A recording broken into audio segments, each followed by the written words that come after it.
Good evening, good afternoon, good morning, depending on where you're calling from. My name is John Finistor. I lead ERM's Natural Capital Services in Australia. I'm calling from Melbourne. This is traditionally the traditional custodians of this land of the Wurundjeri people, and I want to pay my respects to their elders, past, present, and emerging. They've been managing this land sustainably for 60,000 years, and I think that's very relevant to what we're here to talk about today, which is how nature can really help us achieve economic and social goals. Welcome to the webinar. We're happy to have you here, and we're happy to have a great list of speakers that I'll introduce in just a minute. But first, I'd like to just bring up some of the house rules. First of all, we'd like this to be an active conversation. We'd like your participation, so please do use the Q&A button at the bottom of the screen to ask any questions. The webinar is being recorded, and it will be available on the YouTube channel, our ERM's Asia Pacific YouTube channel after the session. We also have transcripts have been enabled, so if you'd like to read the transcript as we go along, please do click on the live transcript button on the bottom and click on show subtitles. And then finally, if you have additional questions or thoughts, we encourage you to share your feedback about the webinar, and we have a short survey we hope you can take at the end.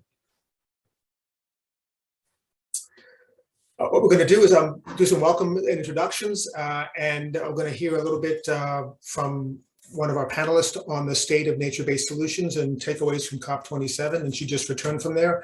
Then we'll have a panel discussion and have some questions and answers towards the end. So look forward to starting. And let me go ahead and let me start here. We'd like to get a sense of kind of who's out there, who's in the audience.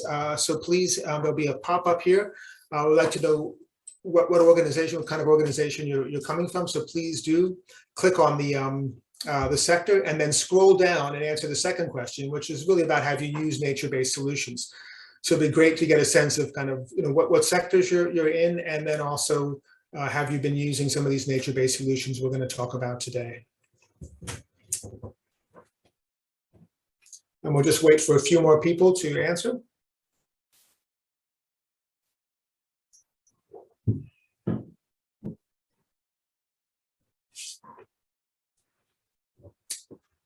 So what sector are you in, and have you used any of these nature-based solutions, or not natural climate solutions as a subgroup of them is often called? And there's, okay, so in terms of sectors, look like we have a pretty wide range from food and agriculture, a lot of financial services, and a lot of power and renewables. I think that's really interesting. As we're seeing, a lot of the offsetting work has been done in that space, and then a broad field, a lot of others. So we're curious, should be a very interesting set of questions and answers. And then scrolling down, it looks like about a fifth of us have actually been using nature-based solutions already, which is great. We're looking forward to hearing from your experiences. A few that are starting to do it, and the large are just beginning to figure it out. And really, where do we want to get started on using nature-based solutions? So we hope this webinar can get you started in that direction. So why don't we go ahead and let me introduce our first speaker. And Dr. Kirsten Fillinger is a partner at ERM's Corporate Sustainability and Climate Change. She's based in Germany. She spent 25 years working in sustainability, climate change, as well as a lot in carbon markets, as well as in the conservation of nature. So she brings a lot of unique skills together. She represents ERM on WBCSD's Nature Positive Working Group. That's been a clean industry group leading the charge in these areas.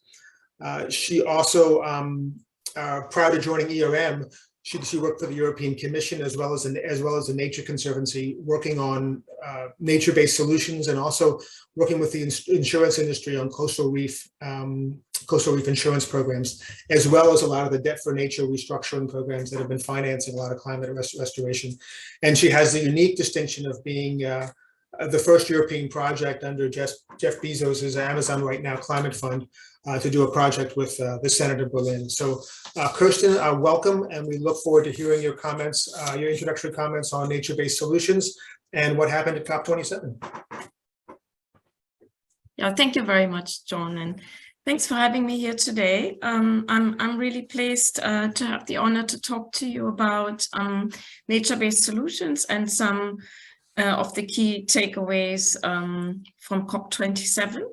I have an overview slide with a table of content on my presentation. So we're going to talk about framing the carbon and biodiversity challenge, then defining nature-based solutions, some examples of how corporates can use or have already been using nature-based solutions, some challenges that remain, and then the COP27 takeaways, where I will focus in particular on nature and agriculture. So the next slide is actually a slide which may look familiar to most of you. You may know the climate stripes, which were actually created by Professor Ed Hawkins at the University of Reading in 2018.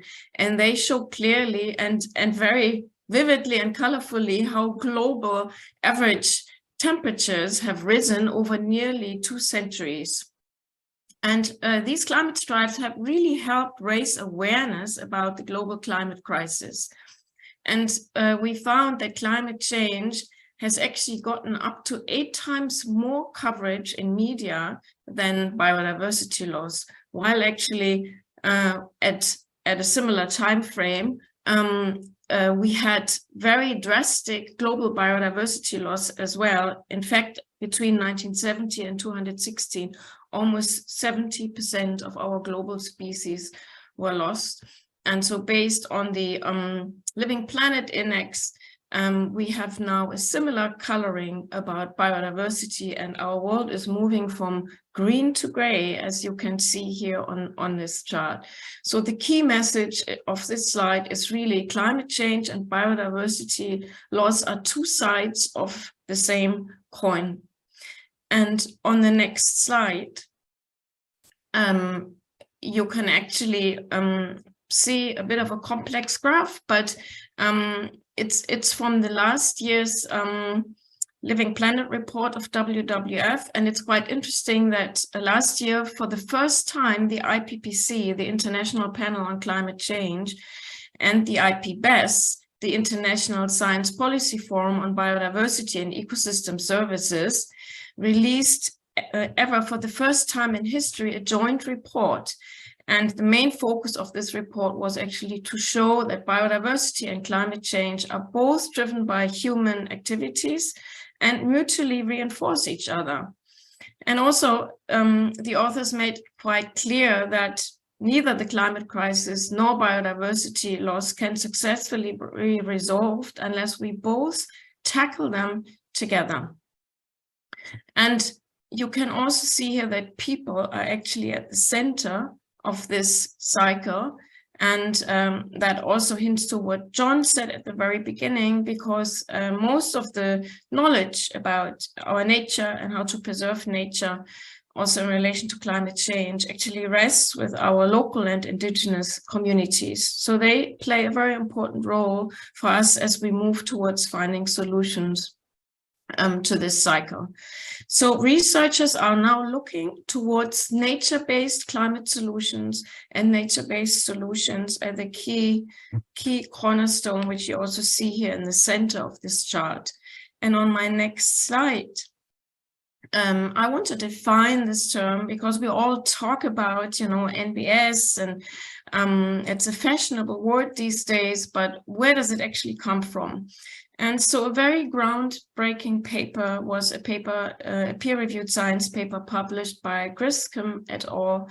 In 2017 in the scientific journal PNAS, where they were demonstrating quantitatively that nature can actually present 1/3 of the solution to solving our global climate crisis of reverting back to 2-degree or below 2-degree pathway.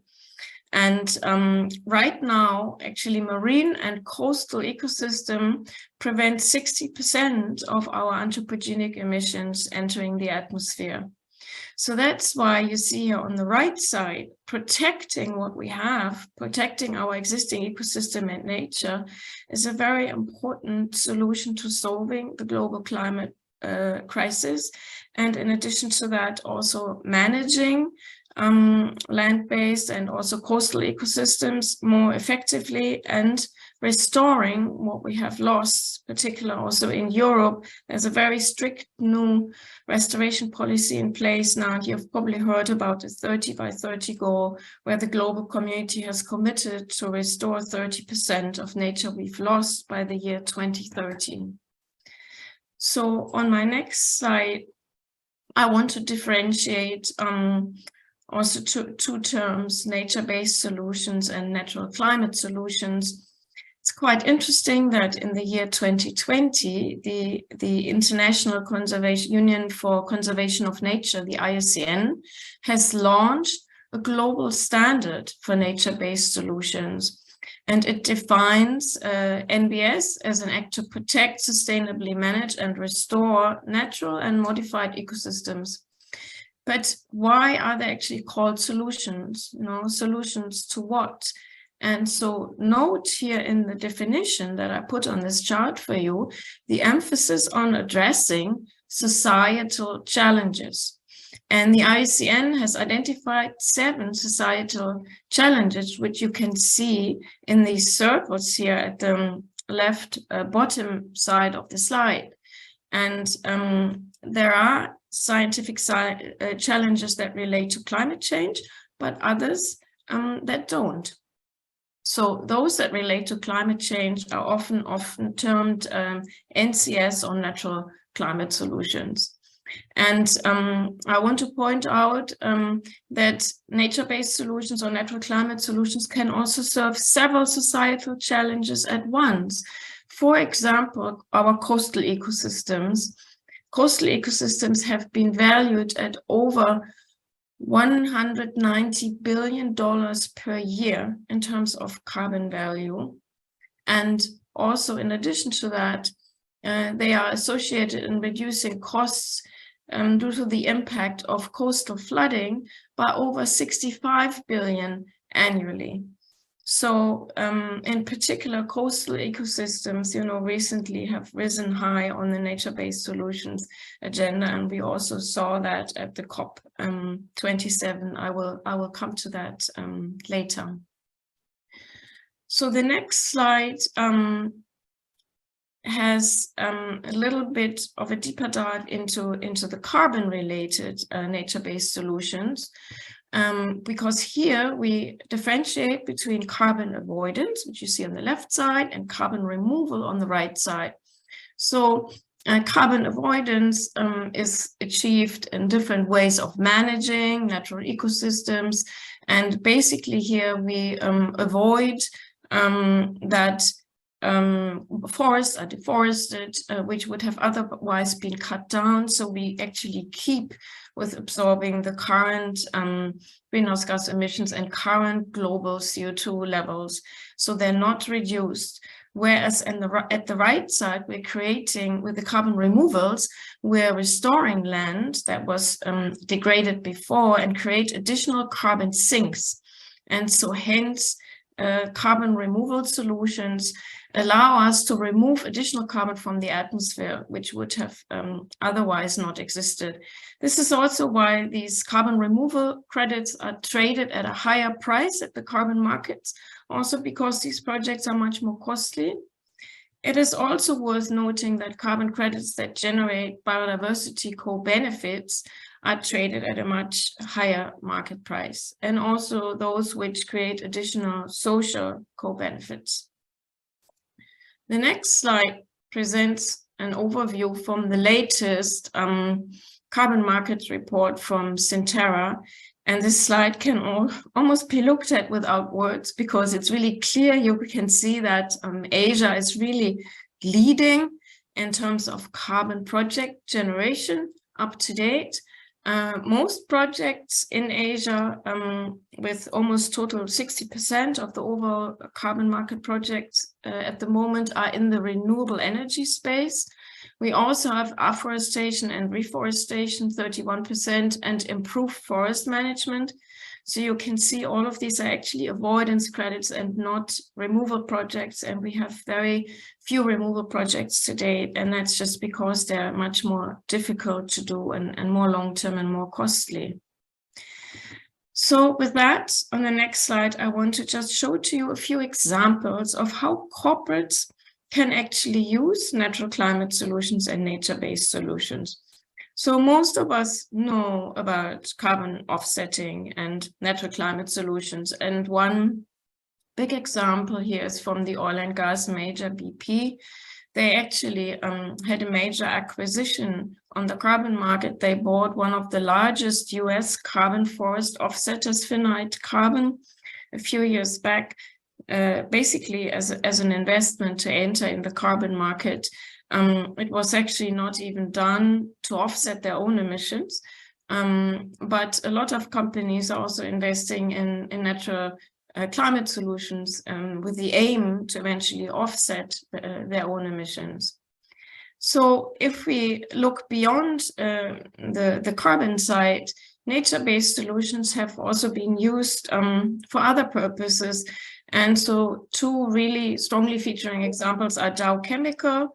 Dow Chemical has for several years applied the Natural Capital Protocol. They have actually a nature goal, and where they have achieved 500 million in savings just by constructing, for example, artificial wetlands to cleaning their water effluents, or by recycling municipal wastewater for their industrial water use. So they have tested different nature-based solutions for cost savings as part of their core operations. Another example is companies who have created funds for nature-based solutions. So, for example, Caring, the Regenerative Fund for Nature, or the Danone Fund for Nature. The Caring Fund, or Caring as a company, is clearly exemplary. They have committed to a nature-positive impact for the company on biodiversity by 2025, and created this fund to transform 1 million hectares of farms and landscape to have regenerative agriculture. And the Danone Fund has actually become an investment fund where other corporates are investing in NBS, and this fund creates financial returns for those companies.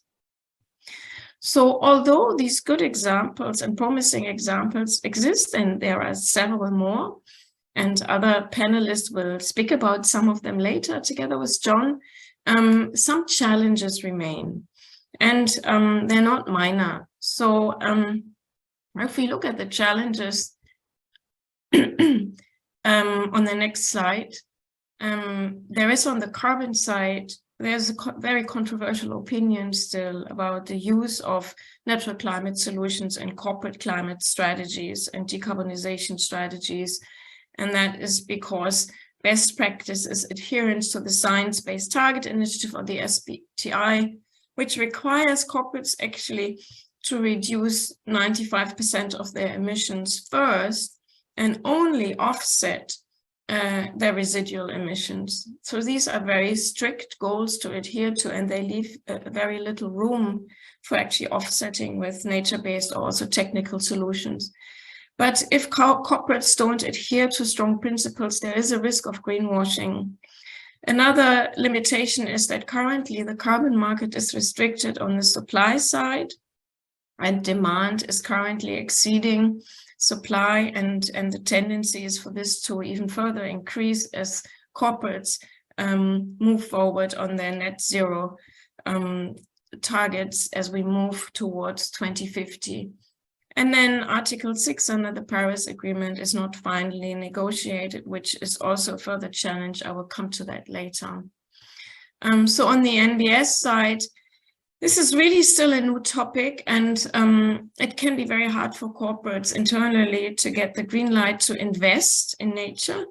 Even if projects are in advanced stage, sometimes it takes a long time to negotiate all the approvals internally and to reduce capital for investment in nature, in particular if the business case is not crystal clear. Also, nature sometimes has investment cycles which are much more long-term because ecosystems take longer to regenerate and produce benefits than financial accountants calculate deals. Sometimes the impacts are still difficult to measure. And we have the public goods problematic. A lot of ecosystems are actually used and owned by governments or local communities, and so corporates have limited control over them. And that's also related very often to the land tenure or the land ownership over natural resources. So now if we turn to the COP27, I want to highlight really one main important article is Article 6 of the Paris Agreement, which actually governs the carbon trading. And this is on my next slide, and other cooperative approaches to cut emissions. And Article 6 is really one of the most complex and most contested elements of the Paris Agreement. The rule book of this article was finalized in Glasgow last year, but the architecture of how the markets, the carbon markets and definitions and procedures will work are still to be defined. So we made some progress in Egypt.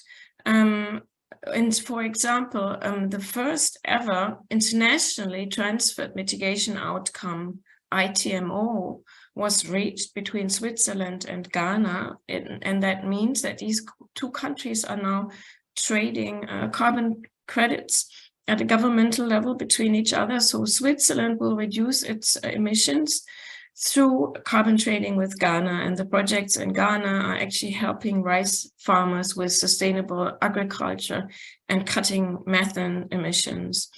However, Article 6.4, which is the one that's important also for private investors in the carbon market, was not resolved and was still deferred to COP28 next year. And so on my last slide, I want to point out some of the other nature-related COP27 outcomes. For the first time in history, the overarching COP decision cover note actually mentioned food, rivers, nature-based solutions, and the right to a healthy environment. And the right to a healthy environment was also recently recognized as a human right by the UN Office of the High Commissioner of Human Rights. And the Sharm el-Sheikh final implementation plan underlines the urgent action to address the linked global crises of climate change and biodiversity loss simultaneously. So that is actually a first in history, and it points towards the upcoming COP15 in Montreal. I have to say that on the backbone of high levels of hunger and multi-year droughts in the year 2021, really agriculture took more meeting time than any other item at COP27, also aggravated by the war in Ukraine. And so in that context, the Coro-Nivea Joint Work on Agriculture, which was set up at the COP23 in Bonn, which was supposed to be ended, was actually extended at COP27. And then in addition to that, there were several deforestation pledges. For example, the UK announced the Forests and Climate Leaders Partnership. A group of 26 countries signed up to it. And I have to say, though, overall, I found that was a drawback from Glasgow, because in Glasgow, the Glasgow Forest Declarations had the backing of 145 nations, which represented over 90% of the world's forests. So this year, most nations actually declined to up their deforestation commitments to this new initiative. And also maybe worth mentioning that the COP was preceded by a pact signed on the sidelines of the G20 meeting in Indonesia, where Brazil, Indonesia, and also the Democratic Republic of Congo announced an alliance to coordinate on forest conservation, which was nicknamed the OPEC of the rainforest, which I'm sure you know. I just wanted to mention because this is of relevance to Asia, of course. So we had quite a strong lobbyist of big agriculture representatives at this COP, and I assume that this is why actually forests got less attention in Egypt, and also fears over how carbon removals would be included in the new carbon markets because Article 6 is still unresolved. Maybe just very briefly, and John, then I'm about to finish. I have listed some other new COP initiatives which were launched. I just want to highlight here the first 3 bullets. For example, there was a new African-led initiative launched to curb the growth of carbon credit production in Africa, and a new initiative on cities, Nature to Cool Cities Challenge, with some new funding for developing countries for greening of cities, nature-based solutions. And then in the middle, there are 4 bullets, which are all new initiatives relating to agriculture. You will also see that the Global Methane Pledge was actually renewed, and China actually announced drafting its own national methane strategy. And maybe here also it may be out of interest that on the sides of the COP, a report was released by the Institute of Agriculture and Trade Policy that found that methane emissions of the 15 world largest meat and dairy companies are higher than those of several of the largest emitting countries, including Russia, Canada, and Australia. So methane emissions remain really a top priority issue in our global climate crisis. And maybe just the last announcement by Amazon, they formed together with Conservation International a new initiative with the Singapore Economic Development Board for an international blue carbon institute to curb the research on blue carbon and also invest in the development of nature-based solutions for blue carbon, in particular in Southeast Asia. So with that, I'm at the end of my presentation. I hope I kept up with time. Thank you. Over to you, John.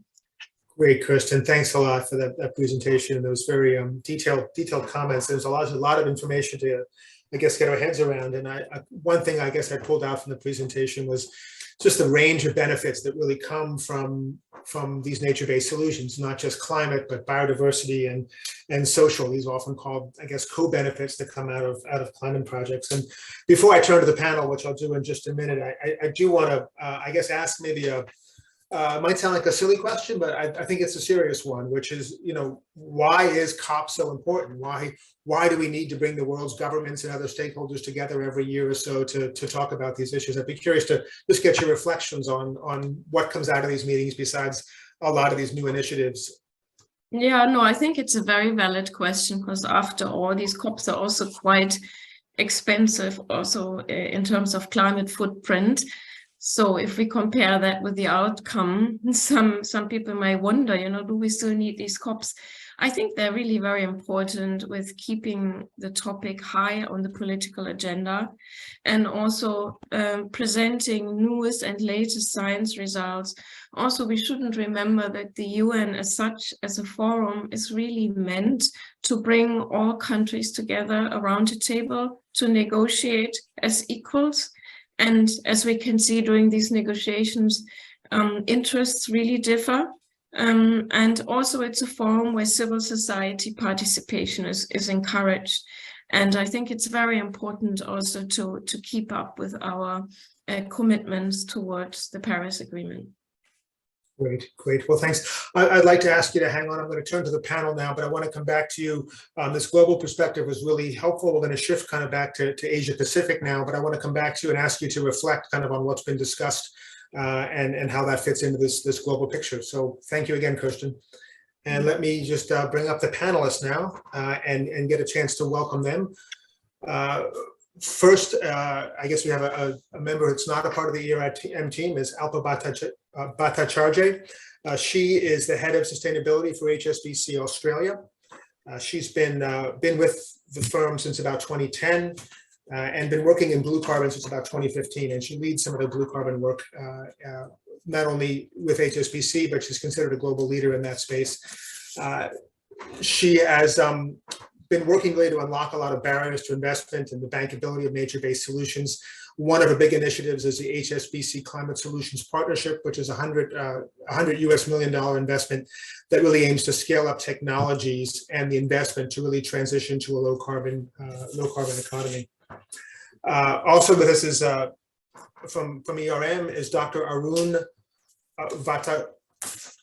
Vakataraman. Arun is the Regional Technical Director for APAC, and for biodiversity, he's based in India, and he has over 30 years of experience across the whole region, and has a lot of very practical insights about nature-based solutions and what makes them work. From Japan, we're joined by Yasushi Hibi, who is a partner there. He has 20 years of experience working in the environment, sustainable development, as well as numerous private sector partnerships. And then finally, from Southeast Asia, from Kuala Lumpur, Ashley Chua, and she leads ERM's practice in the region to really drive nature-based solutions. And she's been working with clients in developing new projects and delivering benefits, again, across these three areas we've been talking about: biodiversity, climate, and community. So welcome all. If you could turn on your videos, we'd like to have you all on.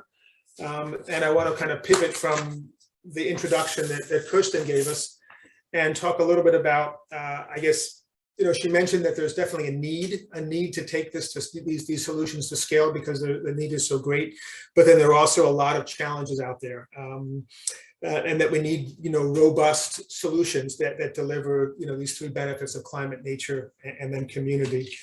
And the solutions are probably pretty diverse. And let me start, Arun, with you for kind of a regional perspective, and really, what kind of a role is there for governments coming out of COP27, which should they be looking to kind of take and try and implement, and really what are the prospects? Yeah, thanks, John, and for the introduction. It's a question of scale, John, here. I mean, historically, we had the agriculture and forest and other land use CDM projects, which could generate registered carbon credits under the CDM mechanism, and that was governed by UNFCCC. The scale was very small those days, and along with a host of other projects, types of projects, it was probably quite deficient in terms of addressing the climate change challenges that exist today. And thereby, there needs to be massive scaling up of carbon projects, particularly in the natural climate solutions space. Now, the problems here is that while some countries like Australia, under the Emission Reduction Fund, have actually integrated the whole process of afforestation and generation of carbon credits into their NDCs, or nationally determined contributions, I think it's still in very nascent stages in Asia. There have been some attempts to actually regularize this a little more, but there are still questions about, land ownership. Can private companies, for example, invest in government land? If they do, what kind of partnership exists in terms of sharing carbon credits? What do the communities get? I think these questions are still unresolved, but there's, certainly discussions towards resolving some of these conflicts which could arise from these carbon development projects. But I think a prime mover and a very encouraging signal is that several countries have intended to actually set up these carbon exchanges. I know Singapore has, and Malaysia has announced that it will, and India has announced that it will under a new Energy Act, which has recently come into force. I think a very dominating feature about the carbon credits exchange in these exchange is the focus around the word high quality carbon credits. And high quality carbon credits typically mean that, they address the three pillars of sustainability, that is climate, community, and biodiversity. So one actually has to watch this space, because if exchanges do come in which insist on only trading these high quality carbon credits, my suspicion is that the regulatory and the policy action will follow suit. And governments, to kind of really capitalize on these markets and, benefit from contributions to NDCs, will make these regulatory and policy changes. So that's my opinion right now, but this is a space we are all watching very carefully to, offer the right kind of advice to our clients. It's still early days in Asia. Great. Well, thanks. Well, let me turn to Alpa, turn to you. You've been working, I guess, in Australia where things are maybe a little bit more advanced. I guess it's hard to presume that all the problems have been solved. I'm kind of curious to get a sense from your perspective about really what have been some of the challenges in terms of government and getting the government on board and making these solutions come to real. What have been some of the roadblocks and some of the things maybe that government could be taking on? Thanks, John. In your introduction, you pointed to the fact that we're looking as an organization at some of the barriers to investment and trying to understand how to scale up investment in nature-based solutions. As part of my work in Australia that has that sort of global relevance, I'm looking at delivering a framework for a mangrove bond, taking a piece of research issued by Earth Security, which makes the case for an M40 similar to a C40 for mangroves. As we know, they save us about $65 billion a year in avoided losses from extreme climate events. Mangroves are obviously incredible carbon sequestration sinks that can store up to 400% more carbon and for longer periods of time than terrestrial projects. They're really vital for communities from a fish stock and aquaculture perspective, but we're also losing them at about 50%. We've lost, about 50% of mangrove stocks, and we continue to lose them at about 2% a year, but I understand that 2% is starting to slow slightly. What we also know is 90% of the world's mangrove stock is in 25 cities, even though there are mangroves present in over 100 countries. This makes a really interesting case for sovereign debt to be used to raise capital to protect, restore, and appropriately manage mangroves. We've had a really good example out of Miami where they issued a general obligation bond, so a Miami Forever bond. And within that issuance, a portion of that has been put aside to increase coastal resilience, which includes restoring and appropriately managing some of their wetlands and mangrove stocks, which makes sense for a city like Miami, as you can imagine, with that incredible flood risk. And we're taking the mangrove stocks of Queensland and looking to create a framework using what we know about that particular region. I guess, in this situation, I think Queensland has, some similar issues in that it does have a high propensity for extreme weather events. We have seen insurance premiums going up exponentially higher than other parts of the country.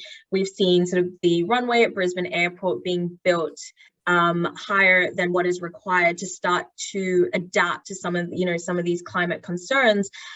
What's really where I see attention, and I don't necessarily think it's unique to Australia when we're talking about that sub-sovereign debt, is you will have ministers of environment or primary industries, and they really understand what the value is in investing in nature-based solutions, why there is a need to scale up access to capital to appropriately manage or restore, conserve. We're starting to see really, really excellent environmental economic accounting, so we can start to build out these investment cases. But that mandate isn't necessarily shared with Treasury. So how can Treasury step forward and actually say, yes, we will be issuing capital for a mangrove bond? Or where is that echoed with infrastructure, for example? So with infrastructure projects, particularly in coastal regions, is there a need for them to apply, some of the guidance that's been issued by UNEP-FI around sort of coastal infrastructure and resilience, considering that green great infrastructure? How is that mandate carried across departments to create a really robust policy delivery that in turn drives the investment and capital that's required to get to where we need? Fascinating. Thank you, Alpa. Let me kind of shift a little bit from the from the financing perspective, and how do we move the whole field to how do we actually get projects started on the ground, and what are some challenges there. So Ashley, I'd like to turn to you and ask you about, you've been doing obviously a lot of work on the ground to make these projects real, to meet some of this demand that's out there and the need that's out there. What are some recommendations you would give to people who are thinking about starting some projects? Where do you start? Thanks, John. And I think historically we've seen a lot of projects in the region that have been implemented based on the principles, the traditional principles of reforestation, rehabilitation, and conservation. But where we are at in this present time, coming from the COP events, is looking at these projects, future projects and existing projects with a climate lens. So not just carbon offsets, but also looking at it from a climate resilience perspective, and where a lot of our clients are struggling, or where they find the roadblock is land ownership and land tenure, and especially in regions like this, a lot of the land that's being utilized for NCS or NBS projects are typically government-owned land. And with privately owned land, it's a bit more apparent where the ownership or tenure boundaries are, but with government land, and especially in regions like this, what we see are a lot of customary lands that are not being recognized. So a lack of guidelines of how to recognize both formal, informal, direct and indirect land use or land ownership. So this can vary from livelihood, place to stay, any of the ecosystem services that we're talking about. And this is where a lot of clients are facing issues. In our engagements with government authorities, we see that there is a move towards establishing proper guidelines and regulations in order to govern this aspect, but the extent to which that they are being implemented vary from country to country. So you'll see, for example, that Indonesia might be a bit further ahead than Malaysia. Malaysia might be a bit further ahead than Brunei, and so on and so forth. So it's really an adventure in the making, an effort in the making, and there are still steps to be taken there, but these are sort of the little teething issues that we are helping some clients to work around. Okay, great, thanks. And it just brings to mind the fact that these lands and waterways, people live there and work there. And depend upon these resources. And Yasu, I'm curious if I could ask you to what kind of a role is there for communities in these projects, and are they part of them, and how do you deal with the fact that these are lands that people either own or depend upon? Yeah, thanks, John. Absolutely. Communities are the key to these NBS and NCS projects. Basically, because like you said, they live on those lands, they live off those lands, they rely their lives and livelihoods on those lands. So if the project cannot really include components that would help the communities, the people living there, and especially the indigenous people communities, who not just currently rely on those lands, but they have been doing for centuries and millennia. So it's really important that they also benefit from these NCS projects. So in order to do that, you really need to involve them from early stage of project development, need to go into very deep discussions on how the benefits from the project would be shared with the project developers, the project investors, and with these community peoples. And you also need to get support from local governments, national and local governments, so that they would also understand and support, provide support, policy support in kind of bringing in these communities as part of the NCS projects. Great. Okay, thanks, Yasu. We're seeing a lot of questions that come in. We'll try and get to as many as we can at the time that we have. But let me turn to this issue of I guess the complexity on the ground. I guess we talked a bit about the government role in this, some of the complexities, and there's also the business case. And Alpa, if I could turn to you and some of your experience, and you mentioned kind of, mangroves provide these services to businesses. It's a public service. It's not really privatized, so you can't buy and trade that coastal protection as much as many people maybe like to. But what are some ways that a project developer on the ground can really think and begin to engage with businesses and talk about some of the benefits that might not be so easy to put on the balance sheets? Yeah, thanks for that, John. So through our accelerator, we ran some research with South Pole and WWF to understand what some of those barriers to bankability are.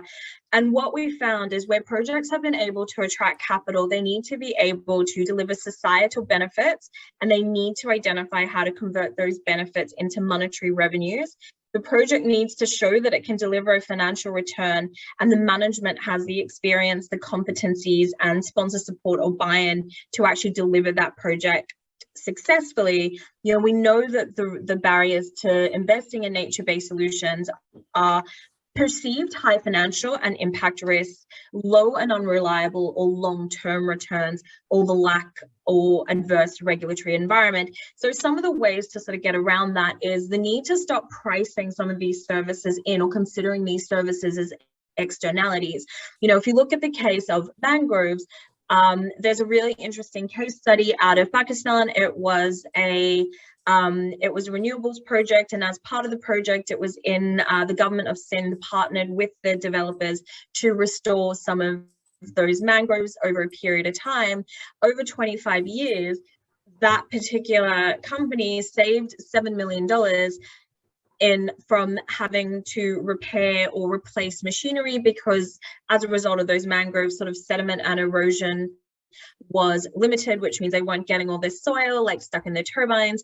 And you look at that and it's like, but where is the revenue stream? Where am I making money? And it's like, well, that's still a positive balance sheet outcome. Maybe you're not necessarily making money directly in, like through the door, but it's also money that's not going out. How do you start to price in some of those resilience outcomes? What would it mean over 25 years, if those mangroves continued to be degraded, as climate events continue to happen more and more regularly and with greater severity? What is that going to look like? How do you start to quantify those losses and the increased likelihood that they will either become uninsurable, or those insurance premiums are rising exponentially? In the case of oyster reef restoration, for example, what does that mean in terms of more resilient coastal protection? What does that mean in terms of improved livelihood? Is that providing new job opportunities for the local community that's being delivered in a more sustainable and long-term, sort of more appropriately managed way? So how do you start to price some of that in? How do you start to apply a discount factor to some of those variables, understanding that nature isn't always going to behave the way that we want it to?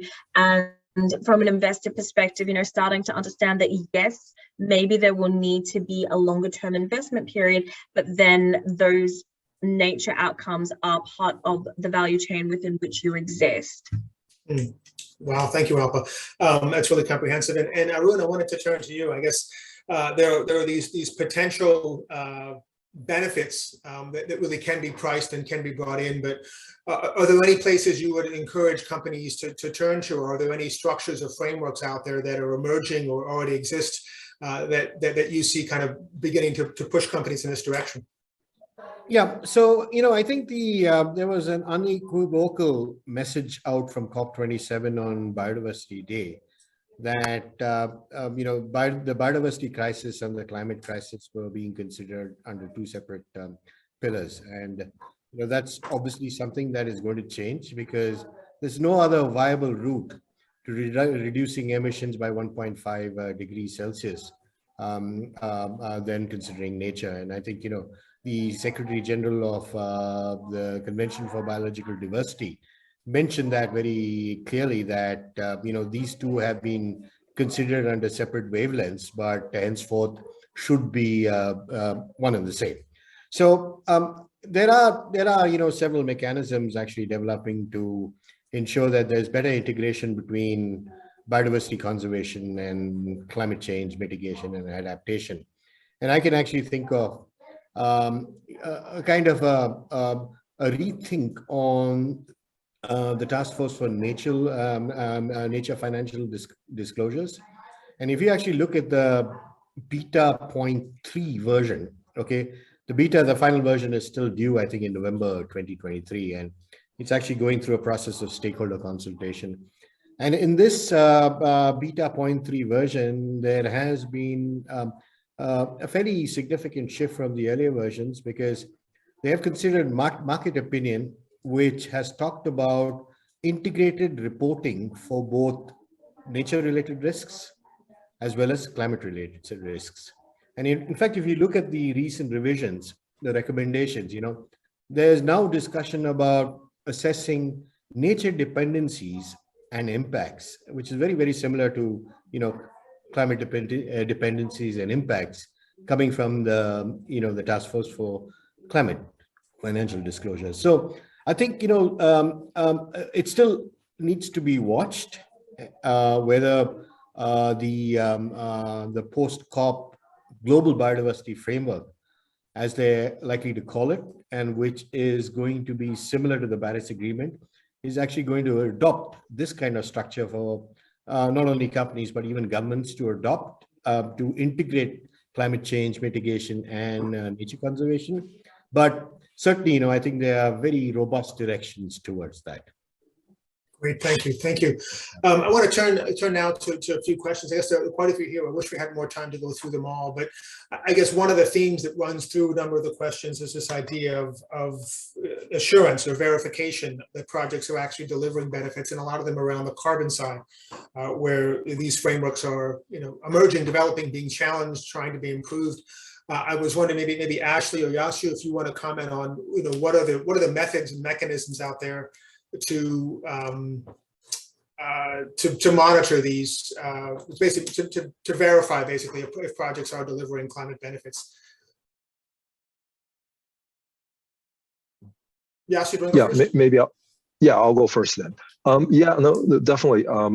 Making sure that these emissions or removals do actually take place, obviously, is important in order to have a robust NCS market, and it's not easy because it is nature that you have to monitor and report on, and it's geographically it's huge. It's a complicated system, and it doesn't always work as planned, the projects, right? But there are also ways to do it. For instance, the VCS, the Verra VCS system, they do have what they call the buffer system, basically to have a buffer of credits put aside so that it could kind of fill in when the project doesn't successfully deliver. There are other ways to look at these delivery risks, whereas taking maybe a portfolio approach rather than a standalone one-by-one project, so that you have a better risk management in terms of credit delivery. So yes, it's risks are there. It's not easy. It's complicated sometimes, but there are also like new technologies coming up, like remote sensing using satellite imagery, and that space is really developing fast. So I think a lot would be improved in the coming few years, and there'll be a much more robust monitoring system in place. Ashley, thank you. Yes, Ashley, anything to add to that, or? Yeah, so I think increasingly we're seeing that the traditional methodologies that were developed by, for example, Flann Vivo VCS, they are continually being updated, and this is for a good reason, right? To adapt to the market conditions, to adapt to nature as dynamic as it is. So really, where the MRV comes in, right now what we're seeing is, as Yasu was saying, a combination of remote sensing and baseline. So traditionally, you might have looked at baseline at 5 points across your project site, and then you would use that and extrapolate the amount of carbon sequestration that you're estimating that you're implementing and being able to succeed in. But where remote sensing comes in right now is, let's say you look at 5 different areas of density, and using remote sensing, you get a better idea of how each ratio can then be extrapolated. And once that's done, what the methodologies have in place is a very stringent system of not just the project developer or proponent quantifying their sequestration, but going through a vigorous verification and certification phases. And that's where I think what Arun was saying to do with how they define high quality offsets. So going through that rigorous process and being able to ensure that you are sequestering the amount of carbon that you are claiming. Great, fantastic. Thank you, Ashley, Yasu, Arun, and Alpa for your comments. I'd like to turn now to Kirsten and just ask her just to reflect on the conversation and any takeaways that she has from it. Yeah, thanks. This was clearly an interesting discussion. I just noted a few points. If I may summarize, I mean, Arun pointed out that, you know, in Asia, carbon markets are still at a nascent stage, and we need to keep continuing to focus on quality. I want to point out here Mark Carney's voluntary carbon markets initiative focusing on integrity, which will continue to be important. Alpha actually described the challenge, you know, of when investing in nature-based solutions, that it's really on the government side an aspect that even while the environmental departments might be on board and have understood, Treasury sometimes it's not, and clearly invest in nature action is a cross-cutting issue. So we need several departments on board for it on the governmental side, which can remain to be a challenge. And this also hints at Ashley's point, focusing on land ownership, because mostly land is government owned. And so we may even need on the government side, the land ministries around the negotiating table. And that leads to Yasu's point, who actually pointed towards the importance of communities, in particular traditional communities who have depended on those lands for years and centuries. And I want to remind all of us that land can actually be very often a contested issue. And it's important we keep reminding ourselves, or asking ourselves, how often are Indigenous community really an equal among par when we negotiate about climate deals with governments and global corporates. So it's not only for the local communities to also benefit. We really need to keep in mind that we also need to ensure that they're involved as equals. Then Arun reminded us to look towards the COP15 and the Task Force for Nature-Related Financial Disclosure, which is now requesting in the future corporates for integrated reporting on both climate and nature. And then Ashley and Yasu at the end just said that, you know, we have assurance systems, they exist, so the registries and methodologies, they can help corporates as they invest in nature-based solutions with risk management. And the MRV, the monitoring methodologies, are continuously improving and getting better, in particular through methods like remote sensing, and standards and methodologies are being updated. However, there are still risks that remain, and investing in particular in nature-based carbon offsetting can still be considered a risky investment. Great, thank you. Thank you so much. I want to thank you all for joining us, and thank the panelists again. This is one of a series of webinars that we're holding on the post COP 27 event. We have two more coming up. So one tomorrow is on climate finance. So look forward to, if you're interested in joining that. And then finally on December 5th, we have one on renewables, particularly focused on offshore wind. So please do join us for that. We'll certainly be following up with emails and answer a lot of the questions through emails on that we didn't get a chance to get to today. So please, before you go, just hold your phone up to the screen and take the quick survey, as feedback is very important to us and helps us improve the events. So thank you again, and good luck with all your NBS projects. We need everyone to really come together and make this work. So again, good evening, good afternoon, or good morning.